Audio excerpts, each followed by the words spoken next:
Against stupidity, we are defenseless. Dietrich Bonhoeffer. What if I told you that stupidity isn't just the absence of intelligence, but something far more insidious, a force that can twist even brilliant minds into tools of destruction? What if the greatest danger to civilization isn't malicious intent or calculated evil, but ordinary people who have simply stopped thinking? Picture this.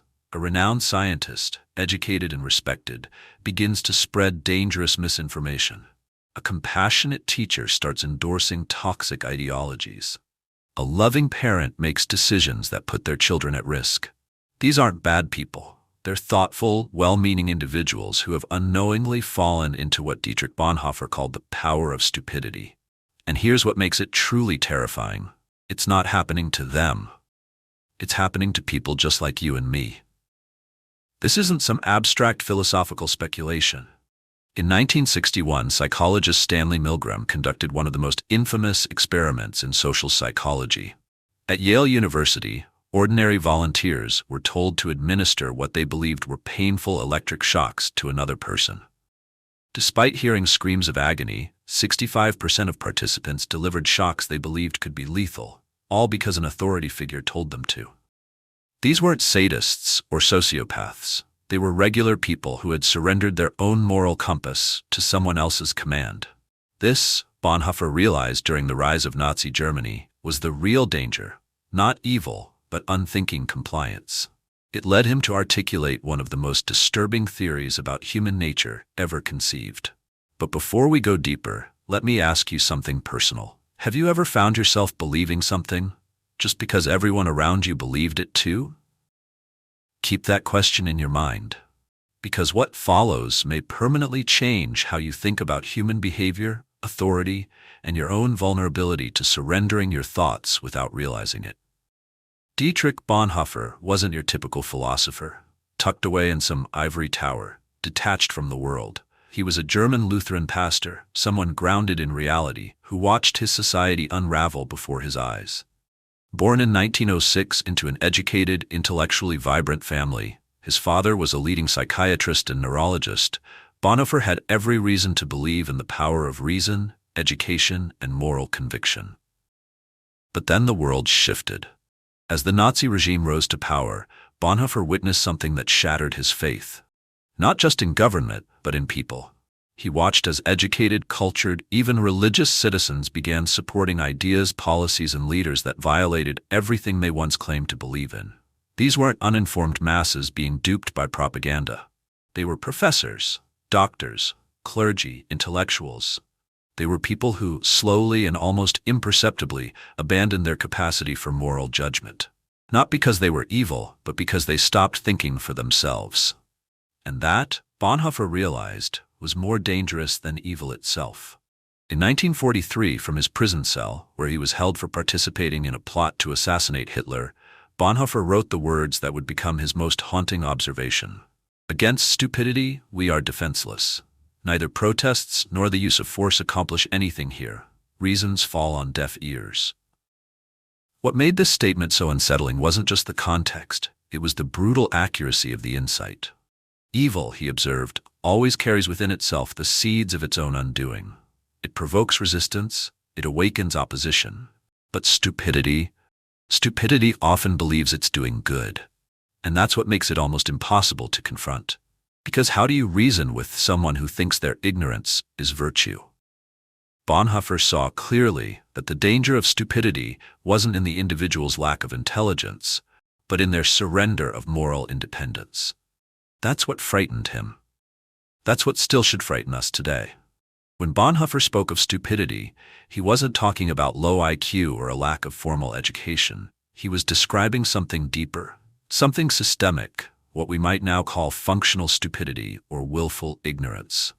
It's not about whether someone is capable of thinking, it's about why they choose not to. In his letters from prison, he wrote, "The fact that the stupid person is often stubborn must not blind us to the fact that he is not independent. In conversation with him, one virtually feels that one is dealing not at all with him as a person, but with slogans, catchwords, and the like that have taken possession of him." Bonhoeffer's insight was revolutionary because it shifted the blame. Stupidity, he argued, doesn't arise solely from individual weakness. It flourishes under pressure, social, economic, cultural. It becomes a survival mechanism when thinking clearly is no longer safe, affordable, or even socially acceptable. Look around. Our modern systems, economic, digital, political, actively reward intellectual shortcuts. Social media thrives on emotional reactions, not thoughtful reflection. News outlets chase outrage because it's more profitable than nuance. Politicians speak in slogans, not substance, because that's what wins votes. And beneath it all, millions of people work long hours, carry crushing debt, and live with relentless uncertainty. In that climate, intellectual surrender isn't laziness, it's efficiency. It's a way to cope. What economists call rational ignorance emerges. People stop learning about complex issues, not because they're incapable, but because the emotional and cognitive cost is just too high. But what begins as individual rationality quickly mutates into collective irrationality. The exact pattern Bonhoeffer witnessed in Nazi Germany repeats, not through violent coercion, but through quiet, structural pressure. The kind that discourages doubt and makes conformity feel like safety. And our brains, built for survival, are wired to comply. While economic systems nudge us toward intellectual shortcuts, our brains, stressed and overstimulated, are primed to obey. In the 1950s, psychologist Leon Festinger revealed a critical insight with his theory of cognitive dissonance. When people are confronted with information that contradicts their beliefs, the mind doesn't naturally open up. It resists. We twist facts, deny evidence, or reframe reality just to preserve our internal comfort. But Bonhoeffer grasped something deeper. This resistance intensifies under pressure. Stress, fear, insecurity. These emotional states make us cling to certainty and reject ambiguity, and modern life manufactures those conditions at scale. Financial pressure, media overload, cultural division, they all add weight to the mental load, making nuanced thinking a burden.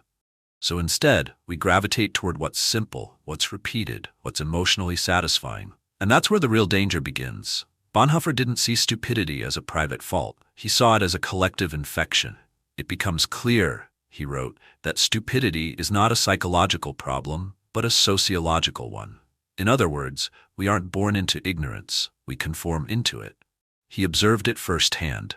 Rational individuals losing their critical faculties the moment they became part of a movement, a crowd, a cause. Once inside the safety of group consensus, they no longer needed to think, they just needed to belong. And this insight, decades ahead of its time, was later confirmed by Solomon Asch's conformity experiments. When surrounded by people giving blatantly wrong answers, 75% of participants conformed at least once, even when they knew the group was wrong. They didn't lack intelligence, they lacked the will to stand alone. Now apply this to the digital age. Social media doesn't just amplify ideas, it engineers consensus. Algorithms feed us only what aligns with what we already believe. A 2018 MIT study showed that false information spreads 6 times faster than truth on these platforms. Not because people are malicious, but because misinformation is emotionally gratifying. It's simple, it's clean, it makes us feel right. And so we trade complexity for dopamine.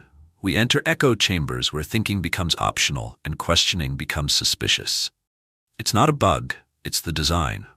Bonhoeffer warned us this was coming. He just never imagined it would arrive in our pockets, disguised as connection. This isn't just theoretical. We've seen the pattern before, again and again throughout history.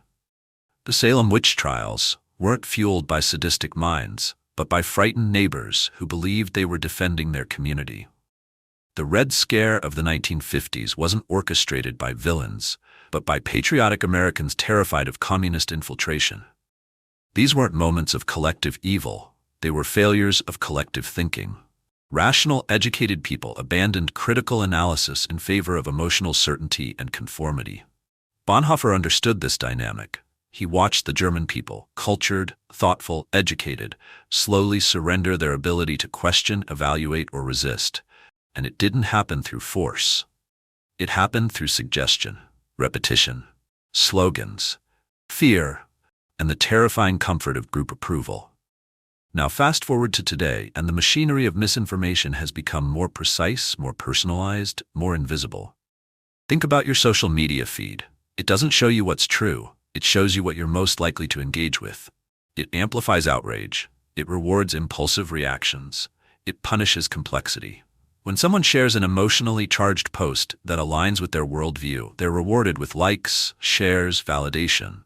The more they post, the more the algorithm feeds them similar content. Before long, they're in an echo chamber of their own biases, mistaking reinforcement for truth. It's not just about individual choice anymore. It's systemic engineering, a digital architecture designed to make independent thought exhausting and conformity frictionless. And here's the deepest irony. People often believe they've done their own research, when in reality, the tools guiding their research were never neutral. They've been nudged, directed, conditioned, and just like the villagers in Salem or the citizens during McCarthyism, they sincerely believe they're on the right side of history. That is what makes this so dangerous. Not the presence of evil, but the absence of doubt. Bonhoeffer saw it happen in his time.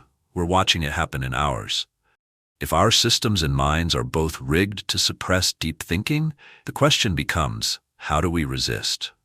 Bonhoeffer believed that liberation from stupidity required what he called costly grace, a commitment to truth that doesn't come cheap. It demands discomfort.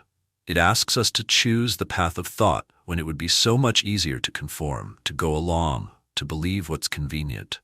And now we understand something even more sobering. We're not just pushing against societal pressure. We're pushing against neurological patterns forged over millennia, against billion-dollar algorithms that exploit our shortcuts, our stress, our fears. But resistance is still possible. Modern psychology offers us a starting point, intellectual humility. It's the recognition that we don't know everything, that our current beliefs might be flawed, and that real understanding begins with the willingness to be wrong.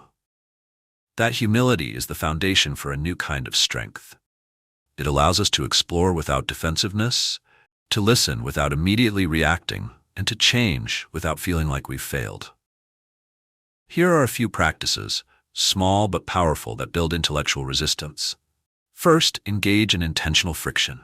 Spend time each week reading or listening to arguments that challenge your beliefs, not to switch sides, but to test your ideas under pressure. If your convictions can't survive a little discomfort, they're not convictions, they're habits.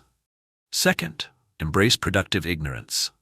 When you're absolutely sure of something, ask yourself, what evidence could change my mind? If no answer comes, that's a warning sign. Certainty without flexibility is dogma in disguise. Third, slow down. The next time you're about to post, comment, or share, pause. Take 60 seconds to verify. That small act alone is an act of rebellion against the systems that profit from your reflexes. Fourth, say the words, "I don't know," more often. It's not a sign of weakness, it's a sign of awareness.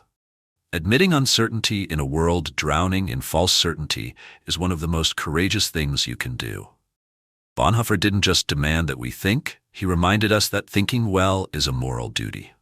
Not a luxury, not a hobby, a duty, one that becomes more essential the more the world pressures us to abandon it. Of course, no matter how much individual discipline we develop, we still live inside systems that reward shortcuts and punish curiosity. That's the terrifying part. This isn't just about individual laziness or apathy. It's about how the structure of modern society has been engineered to benefit from our intellectual surrender. Social media platforms don't thrive when users think carefully. They profit when we react instantly, when we click, share, argue, and consume. Their algorithms are designed to amplify outrage, not nuance. The more emotionally charged the content, the more engagement it generates, and the more profit it creates. Truth becomes irrelevant if it doesn't perform well. News outlets compete for clicks. Politicians win by simplifying complex issues into slogans that fit on bumper stickers. Advertisers want you to feel anxious enough to buy something, not calm enough to reflect. In this landscape, deep thought is not just discouraged, it's structurally inefficient. This is what Bonhoeffer feared. Not just the rise of evil, but the rise of a culture that no longer values thinking at all. A society where functional stupidity is rewarded with likes, retweets, and campaign victories. Where the loudest voices are mistaken for the wisest. Where intellect is sacrificed for immediacy. And wisdom is buried beneath performance. And now the architecture of ignorance is no longer just social, it's digital. Our feeds are curated to confirm our views, not challenge them. We are shown content that makes us feel good, feel right, feel validated. Never uncertain, never curious, never humble. In this environment, stupidity becomes a system, not just a trait. It becomes embedded in the very technologies we use, the institutions we trust, and the rhythms of everyday life. The problem is no longer that people are stupid. It's that they are being rewarded for it, trained into it, and often don't even realize it's happening. Bonhoeffer's warning becomes a mirror held up to our present. A culture that encourages emotional certainty over intellectual humility, and where comfort is mistaken for clarity. To resist that, to think clearly when the world begs you to react blindly, is not just countercultural. It is revolutionary. What Bonhoeffer couldn't have foreseen, but what modern neuroscience makes disturbingly clear, is that the most dangerous aspect of functional stupidity isn't just cultural or structural. It's biological.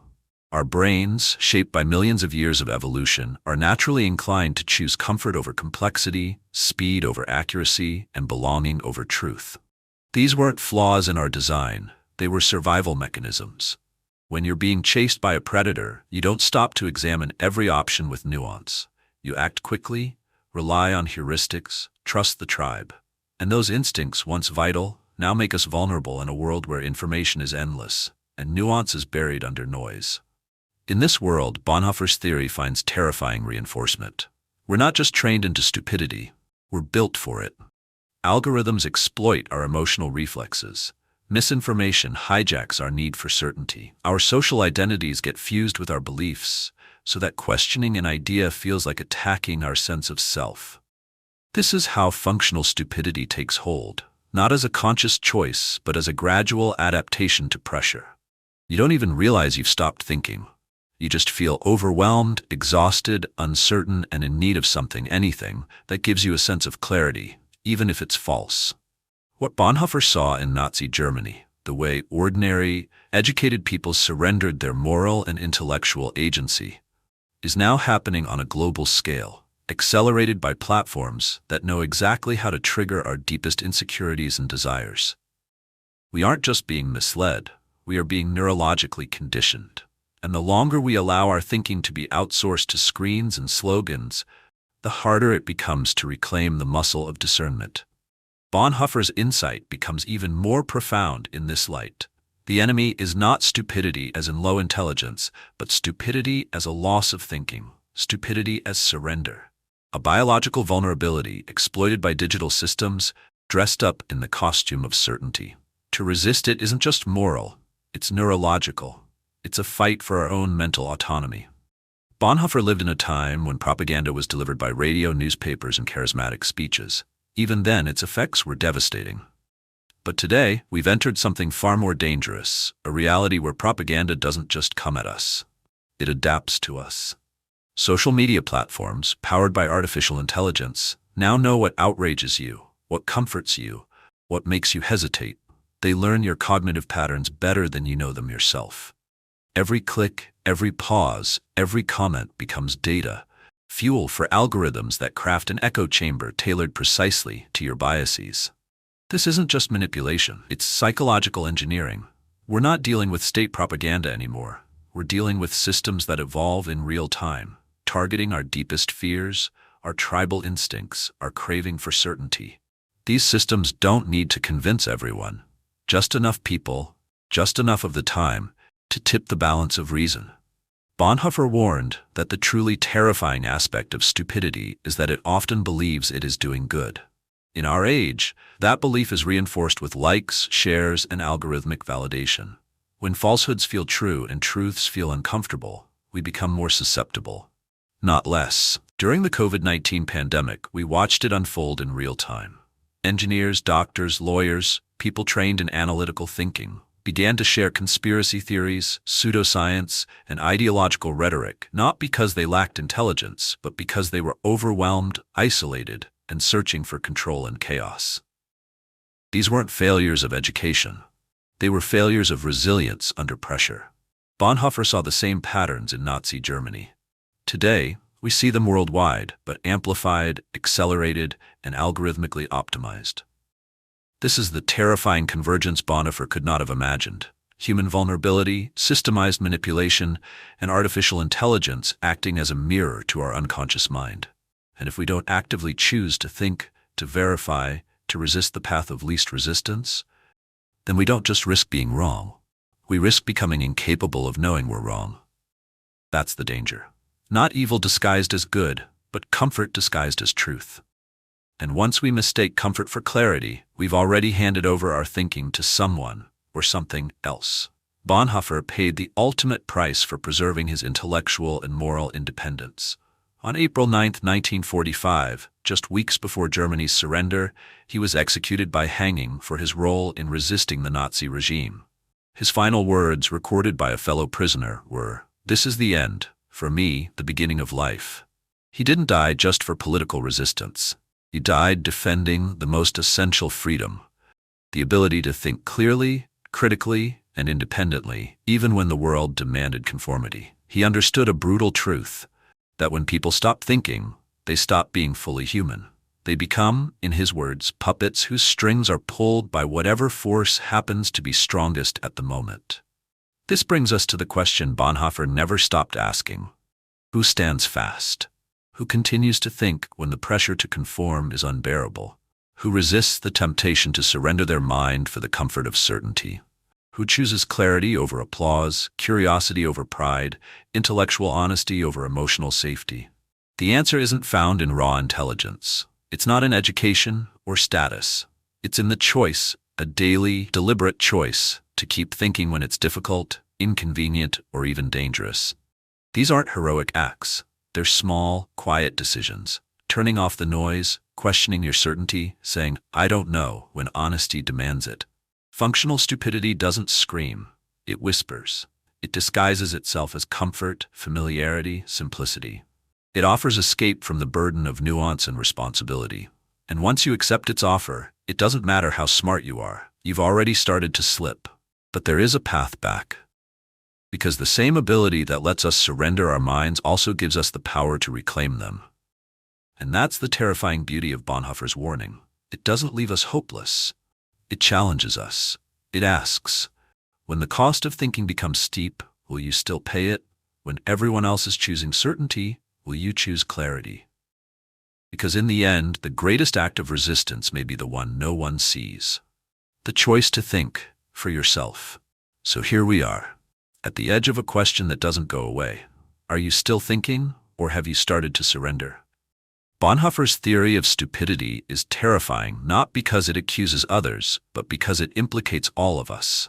It shows us how easy it is to slide, not into ignorance, but into something worse, the willful rejection of thought. And in a world where our attention is bought, sold, and manipulated by invisible systems, choosing to think has never been more radical. But that choice is still yours. Every time you pause before sharing something online, every time you say, "I don't know," instead of pretending you do. Every time you read something that challenges you instead of comforts you, you are practicing resistance. And maybe that's what Bonhoeffer left us, not just a theory, but a compass, a way to navigate a world trying to make thinking obsolete, a world that rewards shortcuts and punishes depth. Here's my challenge to you this week. Find one belief you hold deeply and read the best arguments against it, not to tear yourself down, not to be paralyzed by doubt, but to strengthen your ability to think clearly, humbly, independently. If that belief survives scrutiny, you'll hold it with deeper conviction.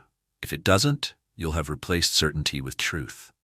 And that is the core of what it means to stay human in an age of engineered ignorance. If this video stirred something in you, share it with someone who still chooses to think, not because it's easy, but because it's necessary. Like, comment, subscribe. Not for vanity, but because the more of us that resist intellectual surrender, the stronger we become together. And remember, in a world profiting from your unthinking, your choice to stay awake might just be the most important resistance left.